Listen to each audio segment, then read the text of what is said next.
ამაში მე ვფიქრობ დიდი მოულოდნელობა არ არის, რამდენიმე დღის წინ იყო კობახიძის კომენტარი, რომელიც გადაიცა ქართული არხებით, სადაც მან თქვა, რომ ჩვენ ხედავთ, რომ სომხეთთან და აზერბაიჯანთან დაკავშირებით შეერთებულ შტატებს აქვს აქტიური პოზიცია, ჩვენ მზად ვართ ამისთვის და იმედია ჩვენ არ მოგთხოვენ პოლიტპატიმრების გათავისუფლებას, მაგალითად ისე როგორც არ თხოვენ აზერბაიჯანს. ანუ პრინციპში ასე ვთქვათ, ქართული ოცნება რომ მზად ყოფნას გამოთქვამს შეერთებულ შტატებთან ურთიერთობის გაუმჯობესებისათვის, ეს ამაში არაფერი მოულოდნელობა არ არის, ოღონდ ის ამბობს, რომ პრინციპში ქართულ ოცნებას აქვს, ესე ვთქვათ, აზერბაიჯანული პროექტი. გვცანით როგორც დიქტატურა, გვცანით როგორც ავტორიტარული რეჟიმი, დარჩენით თუ რაიმე გინდა გაიარეთ, გამოიარეთ ჩვენ ტერიტორიაზე, რესურსები არაფერი არ გვაქვს, მაგრამ ჩვენი პორტები გინდათ თუ რაიმე სხვა თუ გინდათ, ამაზე ქართული ოცნება მთავარი მზადყოფნას გამოთქვამს. მთავარია რომ აი აგერ ალიევს ხო არ თხოვთ რომ პოლიტპატიმრები ყავს და გაათავისუფლოს, ისე ნუ მოგთხოვთ ჩვენ. ეხლა ეს მოსმენას, რომელიც გაიმართა კონგრესში, არა მარტო საქართველოს საკითხზე ბუნებრივია, ესეც იგივე ადასტურებს იქ ესწრება კონგრესმენი უილსონი, რომელსაც უკვე მთელი საქართველო იცნობს თავისი ძალიან მკვეთრად გამოხატული პოზიციის გამო. უილსონის თქვენ თუ ხედავთ, ძირითადად აქცენტს აკეთებს ზუსტად საქართველოს მთავრობის ირანთან და ჩინეთთან კავშირზე და შედარებით ნაკლებად ადამიანის უფლებებსა და დემოკრატიაზე, რატო? ძალიან კარგად იცის მანაც, რომ ტრამპის ადმინისტრაცია რაზე რეაგირებს. ეს სიმართლეს თვალებში უნდა შევხედოს, მოგწონთ, არ მოგწონს ეს რეალური პოლიტიკაა, შეიძლება ეს ადრეც ასე იყო, მაგრამ ეხლა შეერთებული შტატების მთავრობა ამას არ წმალავს, რომ ადამიანის უფლებები და დემოკრატია ადრე თუ იყო მე-10 საკითხი, ეხლა არის მე-100 საკითხი. მისთვის მთავარი არის რეგიონში შეერთებული შტატების გავლენისა და პოზიციის გაძლიერება.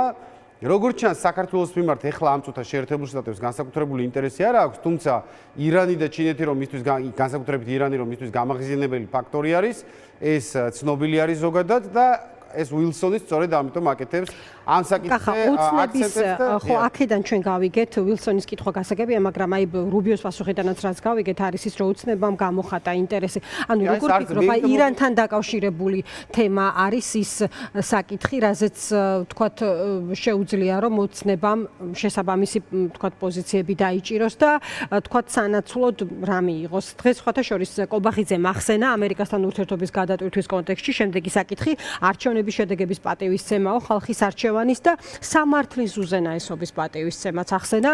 აი პარტიების გაუქმების სარჩელის გატანაზე, როდესაც იყო კითხვა, რომ რანაირად ხო თუ შიდა დემოკრატიაზე ლაპარაკობ და სტაბილურ ვითარებაზე, მაშინ ამასთან როგორ არის თავსებადი დაანონსებული პარტიების გაუქმება.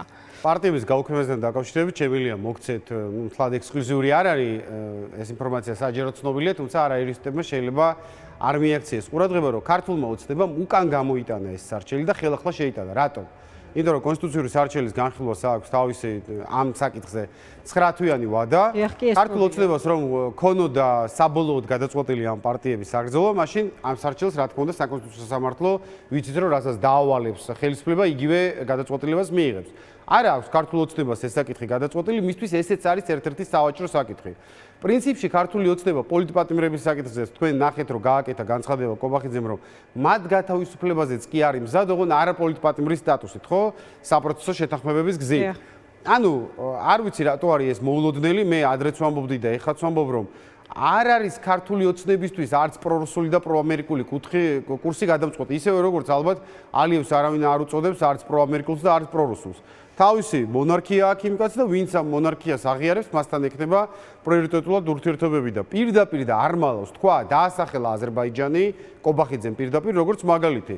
მათ უნდათ საქართველოში ივანიშვილების მონარქიის შექმნა, რომელიც de facto არსებობს და უნდათ ამისი გაფორმება, თუ შეერთებული შტატები ამ მონარქიის პირობებზე იქნება მზად და არ გამოვრიცხოთ რომ ტრამპი ამაზე კონკრეტულად ტრამპზე თუ ვილაპარაკებთ, შეიძლება არც იყოს წინააღმდეგი. დანარჩენი ეხლა საქართველოს ხელისუფლებისთვის მეორე ხარისხოვანი არის იმ კონსტიტუციურ სარჩელსაც გამოიტანს, პატიმრებსაც გაათავისუფლებს, შეიძლება ის რაც აქვს LGBT თუ ანტი-LGBT კანონიც ისიც შეცვალოს, ეს მისთვის გასაგები არის, რომ თავიდანვე იყო ტაქტიკური და პროპაგანდისტული ნაბიჯები.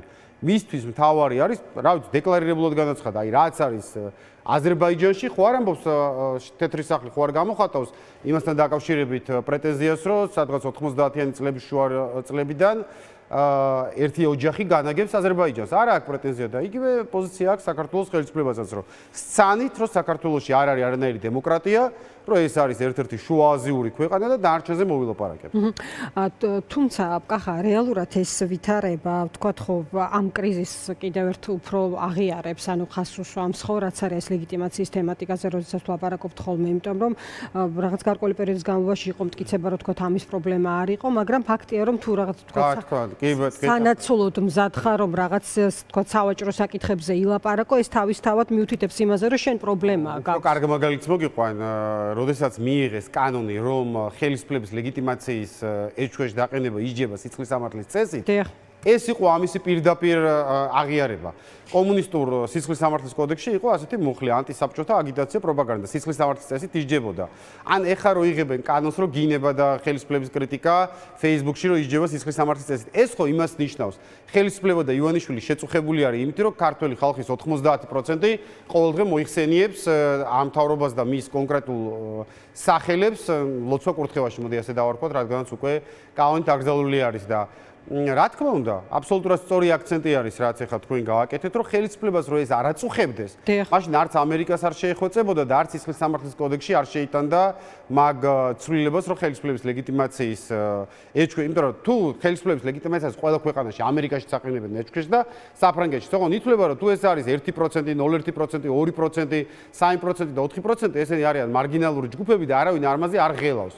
დღეს საქართველოში, არ ვიცი, ძალიან მიახლოებით რო გითხრათ, ალბათ 50-დან 70%-მდე ჩვენი ქვეყნის მოსახლეობის ამბობს, რომ ხო, გასაგებია, რომ ივანიშვილი არის მთავრობა და არავის არ ჯერა ეხა, რომ პაპუაშვილი და კობახიძე განახებენ ქვეყანას და მით უფრო ყაველაშვილი და ესეც ლეგიტიმაციის ეჭვქვეშ დაყენება არის. კახა, ანუ ჩვენ ყველა საკითხს, ანუ ძალაუფლების შენარჩუნების ჭრილში უნდა შევხედოთ, იმიტომ რომ ვთქვათ, აი თქვენ ახსენეთ, ვთქვათ, პრორუსულობის და ეს პროდასავლურობის საკითხი, ანუ ეს ანუ ამ ჭრილში თუ შეხედავ, ვთქვათ, რა ემსახურება ივანიშვილის ძალაუფლებაში დარჩენას, მაშინ მარტივი სურათი, მარტივდება, ვთქვათ, ეს სურათი, ეს არის. ანა შეიძლება ვიცი რა ამ საკითხში ვერ შევთანხმდეთ, მაგრამ მე დარწმუნებული ვარ, რომ ბიძინა ივანიშვილისთვის რუსეთთან ფლირტიც ეს არის ტაქტიკა.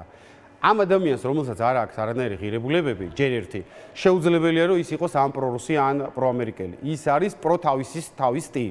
ამიტომაც იმ პერიოდში, როდესაც დასავლეთი აკრიტიკებდა, ბუნებრივია, რომ მან რუსეთთან უფრო მეტი, ასე ვთქვათ, მოქნილობა გამოავლინა და უფრო მეტი სიახლოვე, მაგრამ თუ დასავლეთი მისცემს ლეგიტიმაციას და კონკრეტულად შეერთებული შტატები რუსეთი მას არაფერში არ ჭირდება.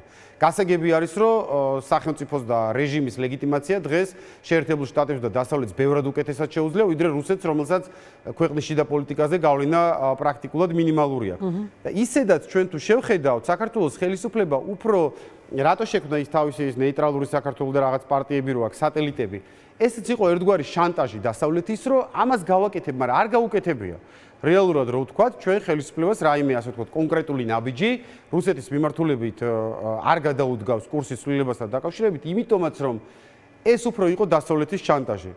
ბიძინა ივანიშვილი ამბობს, რომ აი მცანით როგორიც ვარ ისეთი, მცანით როგორც ალიევი და თუ გინდა ნატოში მიმიღეთ მე, თუ გინდა მე გავხდები პირველი LGBT პროპაგანდისტი და რასაც გინდათ ყველაფერს შევასრულებ.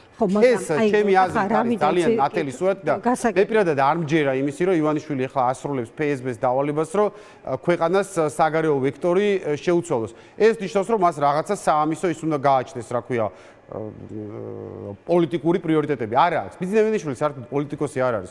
ეს არის ადამიანი, რომელსაც აქვს მხოლოდ და მხოლოდ ფინანსური ღირებულებები. სხვათა შორის ამ ეთერში ძალიან ბევრი ანალიტიკოსი უსაუბრია იმასთან დაკავშირებით, რომ მეტწილად თქვათ მისი ქცევის დღის წესრიგს განსაზღვრავდა იგივე რუსეთ-უკრაინის ომის ფაქტორი, ხო, იმიტომ რომ ბევრი ანალიტიკოსი ლაპარაკობდა, რომ აი თქვათ ომის დაწყების შემდეგ თქვათ მკვეთრად შეიცვალა მისი ქცევა და თქვათ ახლა, როდესაც თქვათ არ არის სურათი იმგვარი, როგორიც იყო გარკვეული პერიოდის წინ, ესეც თავის გავლენას მოიტანს ივანიშვილის ქცევასა და მის ქმედებებზე, მაგრამ რეალობას გაუწია მან ანგარიში მისთვის რა იყო უკეთესი. კი, იმ პირობებში ამგვარად აღუწერიათ ჩვენს რესპონდენტებს ეს საკითხი, მისი ქცევა კონკრეტულად. კახა, თუმცა თქვენ ახსენეთ, რომ აი თქვათ ამერიკისთვის აი შიდა დემოკრატიული თემა შეიძლება ნაკლები ინტერესის საკითხი იყოს, მაგრამ ჩვენ ნახეთ იგივე სახელმწიფო დეპარტამენტის განმარტებაში, რომ რაზე იყო ლაპარაკი, საერთოდ რაც გამოაქვეყნა, რომ აქ ერთ-ერთ საკითხად არის დასახელებული სტაბილური შიდა პოლიტიკური კლიმატი, ასევე იქ ოპოზიციის ჩართულობაზე არის ლაპარაკი და ერთ-ერთი ასევე ხაზგასმულია, რომ ეს არჩევის თემა ასე შემდეგ, ანუ მნიშვნელოვანია, ხო? და იმისთვის, რომ გახდეს სანდო პარტნიორი, იცის საქართველოს რა ნაბიჯები უნდა გადაიდგას და ცხადია, ამიტომ ისმის კითხვა იმის შესახებ, რომ რამდენად არის თავსებადი, ვთქვათ, თუ არ იქნება ეს სტაბილური დემოკრატიული პროცესი, მაშინ თავსებადი არის ზოგადადაც ეხა ჩვენ ვიცით ძალიან შორს რო არ წავიდეთ, რომ დიდ სახელმწიფოებს აქვს პირველ რიგში თავისი გეოპოლიტიკური ინტერესები და ყოველთვის ყოფილა ივანიშვილთან კი არა ბრეჟნევთან წასულან კომპრომისზე და ბევრი ისტორიის გახსენება შეგვიძლია. თუმცა ეს ყოველთვის იყო მეტნაკლებად. დღევანდელი ხელისუფლება, ვინც არის შეერთებულ შტატებში, რომელსაც 2 წელი კიდე დარჩა თეთრ სახლში, ეს არის ხელისუფლება, რომელიც ღიად დეკლარირებს იმას, რასაც შეიძლება ნიქსონიც აკეთებდა ოღონდ ჩუმად და რბილად და ზაუალირებულად.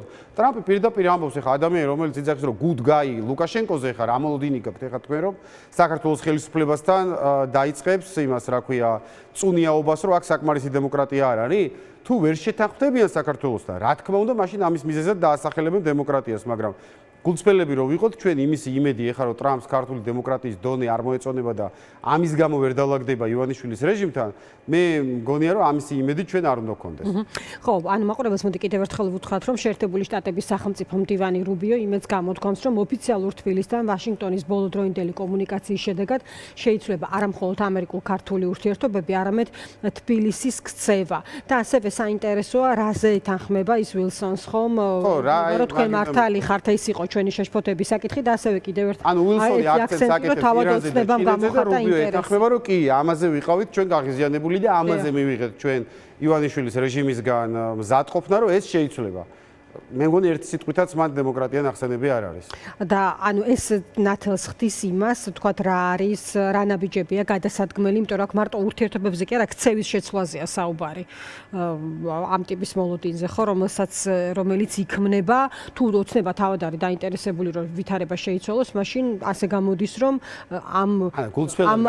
ამის მიხედვით უნდა იმოქმედოს. ქართული ოცნების ურთიერთობები გინდაც ირანთან და გინდაც ჩინეთთან ჯერჯერობით არის ძალიან ზედაპირული პროპაგანდისტული და უფრო დასავლეთის გაღიზიანებისკენაა მიმართული, ვიდრე რაიმე რეალური. სააკაშვილის დროს ეს არ ვიცი, ცუდია თუ კარგია, მე თუ მგითხავთ, კარგია, მეტი ინვესტიცია, მეტი კი არა და შედარებაც არ შეიძლება, ბევრად მეტი ინვესტიცია იყო ჩინეთიდან. დღეს საქართველოში ჩინური ინვესტიცია პრაქტიკულად არ იზომება, ეს რაღაცა კაპიკები და გროშები არის. ანუ ქართულ ოცნებას რო ვთქვათ, ჩვენ რო რაღაცა პროჩინური არის, პროჩინურიც არ არის. ეს უბრალოდ აი ყოფილი რომ უნდა ხოლმე აეჭვიანონ გოგოებმა და ამის გამო რომ მიდიან ვიღაც ბიჭთან დეიძე, იმიტომ დადის კობახიძე პეკინში, თორე რა, ვინმე შეხვდა, რამეს ხელი მოაწერა, რაიმე ინვესტიცია შემოვიდა, რაიმე სამხედრო ტექნიკური თანამშრომლობა აქვს თუ რა? არაფერი. ეს არის დასავლეთისკენ პირდაპირ, ესე იგი, დამინახე, იეჭვიანე, მომაქციე ყურადღება, თორე გადავარ ჩინეთის ორბიტაზე. თორე საქმე იმაში არის, რომ არც ირანთან, არც ჩინეთთან და არც რუსეთთან ჯერჯერობით ხელისუფლებას არ აქვს აბსოლუტურად არაფერი კონსტრუირებული მოდელი და ვერც ექნება ჩემი აზრით. რუსეთსაც ვერ ელაპარაკება, რეალობა ხო ესაა. ამ ნაწილში მოდი კიდევ ერთხელ ხაზი გავუსვათ იმას, რომ თავად ოცნება გამოხატავს ინტერესს, რა იქნება საჭირო მათ კითხეს შეერთებულ შტატებთან უკეთესი ურთიერთობისთვის. კახა ყველას ახსოვს, რომ წინ არაერთხელ გავრცელდა სახელმწიფო დეპარტამენტის პოზიცია, რომ ქართულმა ოცნებამ იცის კარგად რა ნაბიჯები უნდა გადაედგა მას წინა პერიოდში ამ ურთიერთობის გასაუმჯობესებლად და მახსოვს იყო ესეთი ფრაზა არაერთხელ გამოყენებული, სერიოზული დამოკიდებულების საჩვენებლად ამ პროცესში, რომ მათ სურდათ ამ ურთიერთობის გაუმჯობესება, ხოლო ჩვენ ვხედავთ, რომ რუბიოს ამ განმარტების მიხედვით ოცნება ახლა თავად კითხულობს, რა იქნება საჭირო შეერთებულ შტატებთან უკეთესი ურთიერთობისთვის. ეს ფიქრობ, რომ საგულისხმო რაც ახლა წავიკითხეთ ჩვენ და ეგ არის თითქმის სრული სტენოგრამა კონგრესის მოსმენის, აქედან გამომდინარე ჩანს, როგორც რუბიოს პასუხიდან, ისე უილსონის კითხვიდან, რომ ივანიშვილის რეჟიმსა და შეერთებული შტატების მთავრობას შორის უთანხმოების საგანი არის ირანი და ჩინეთი და არაფერი მეტი. ну ძირითადად ახლა შეიძლება სადღაც მეხუთე პლანზე ვიღაცამ ახსენა დემოკრატია და არჩევნებიც, მაგრამ ყოველ შემთხვევაში არა სახელმწიფო დეპარტამენტის ხელმძღვანელებმა. ახლა უილსონი შეიძლება სადღაც ახსენებს, მაგრამ იცის გასაგები არის, ან ეს არ უნდა გაგვიკვირდეს, მარტო საქართველოს ხო არ არის მსოფლიოში.